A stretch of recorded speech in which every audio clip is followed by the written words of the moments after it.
October 13, 2025, began like any other Monday. The city of Toronto slowly came to life, bathed in the soft glow of dawn. People shuffled out of their condos and houses, bundled against the crisp autumn air, their minds already drifting to the comfort of a hot cup of coffee.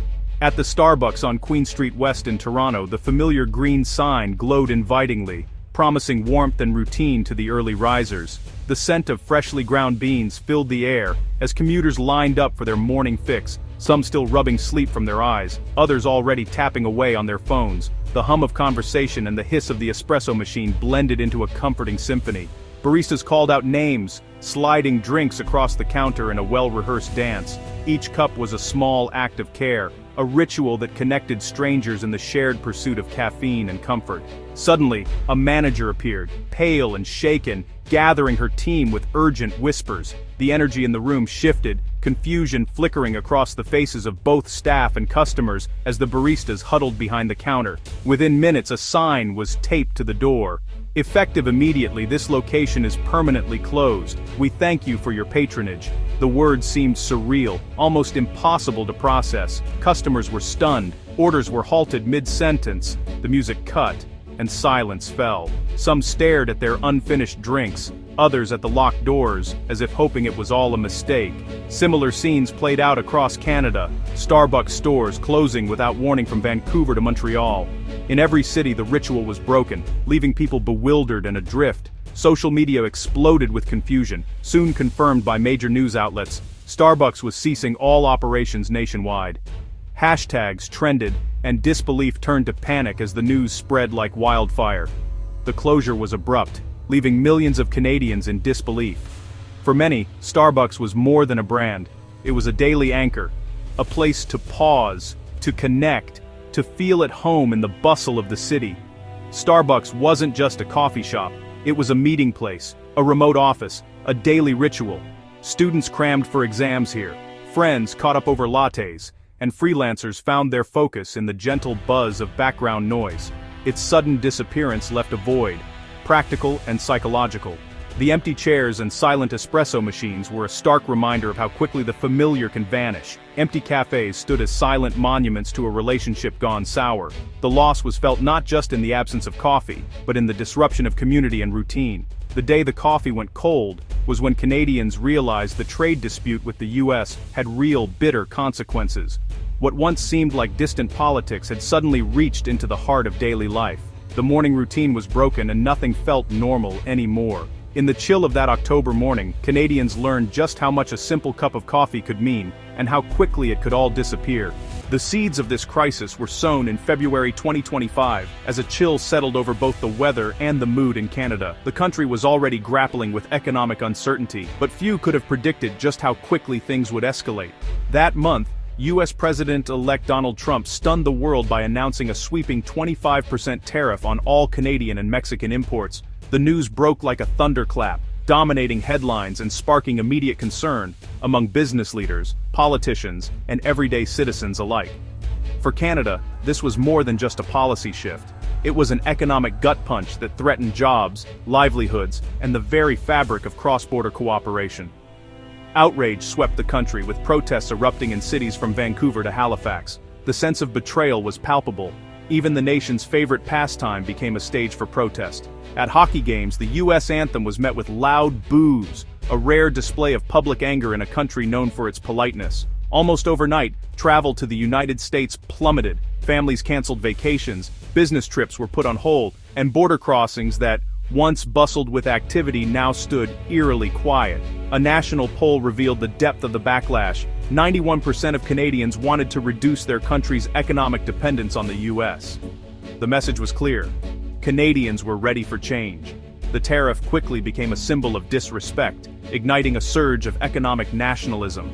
Rallies and marches filled the streets, with citizens demanding action from their leaders and vowing to support Canadian businesses. Across the country, Canadians united in a grassroots movement determined to push back with the only tool they had, their wallets. Shopping local became a badge of honor, and supporting homegrown brands was seen as an act of patriotism. The stage was set for a consumer rebellion that would shake even the most iconic American brands.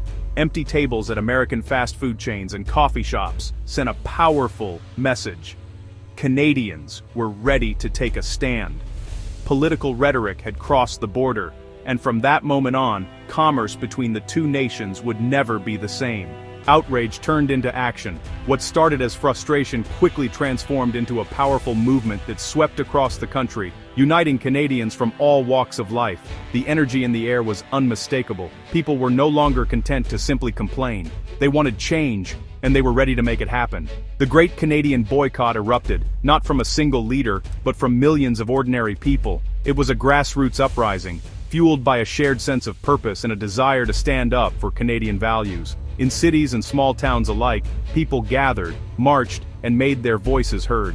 Social media groups like Choose Canadian Products exploded in popularity, offering tips on avoiding U.S. brands. Online forums buzzed with advice, stories, and encouragement as Canadians shared their experiences and motivated each other to stick to the boycott. American giants, McDonald's, Walmart, Home Depot, and especially Starbucks, became boycott targets. These familiar brands, once seen as staples of daily life, suddenly found themselves at the center of a national reckoning. Shopping became a political act. Canadians checked labels, chose local, and posted their US-free hauls online. Grocery aisles became battlegrounds as consumers carefully examined every product, determined to support homegrown businesses. The hashtag #ChoosCanada trended for weeks, fueling a sense of unity. It wasn't just about what people bought, it was about pride, identity, and standing together for something bigger than themselves. Starbucks stores emptied, Walmart aisles thinned, and sales plummeted. The impact was immediate and visible as once busy locations became eerily quiet. The boycott was no longer just a trend, it was an economic force. News outlets reported on the dramatic shift, and experts began to debate how long the effects would last. Canadians had found their voice, and American brands felt the impact. Interviews with shoppers and business owners revealed a new sense of determination and, for some, frustration at the changing landscape. The message was clear: Canadian loyalty was no longer guaranteed. Supporting local businesses became a badge of honor, and the country's economic future seemed to hang in the balance. The power of the consumer had never been more obvious. Canadians realized that together, their choices could shape the nation's economy and send a message the world couldn't ignore. Canada's leaders quickly embraced the movement. Prime Minister Trudeau urged citizens to choose Canada, framing it as an act of solidarity, not aggression. He named specific U.S. products, Kentucky bourbon, Florida orange juice, making the boycott personal and actionable. Provincial premiers and mayors echoed the call, launching local campaigns to support Canadian businesses. The message was everywhere. Buying Canadian was a patriotic duty. Political unity gave the boycott staying power, transforming it from protest to national project. The Choose Canada slogan became a rallying cry, uniting the country. For a moment, government and public moved as one. Starbucks was already struggling before the boycott. In early 2025, the company announced U.S. store closures due to declining sales and foot traffic, a controversial policy shift requiring purchases to use cafes, alienated customers and eroded goodwill. These challenges left Starbucks vulnerable when the Canadian boycott hit. The Canadian market, once a growth engine, became a liability overnight. The boycott struck just as the company was weakest, compounding its troubles. Starbucks faced a perfect storm: internal decline and external rebellion. The decision to leave Canada was the result of mounting pressures, not a single event. The company simply couldn't withstand the combined forces against it. The closures meant thousands of Canadian Starbucks workers lost their jobs overnight. For many, Starbucks was more than a paycheck. It was a community, a source of benefits, and a daily anchor. Customers lost a familiar gathering place, and neighborhoods lost a social hub.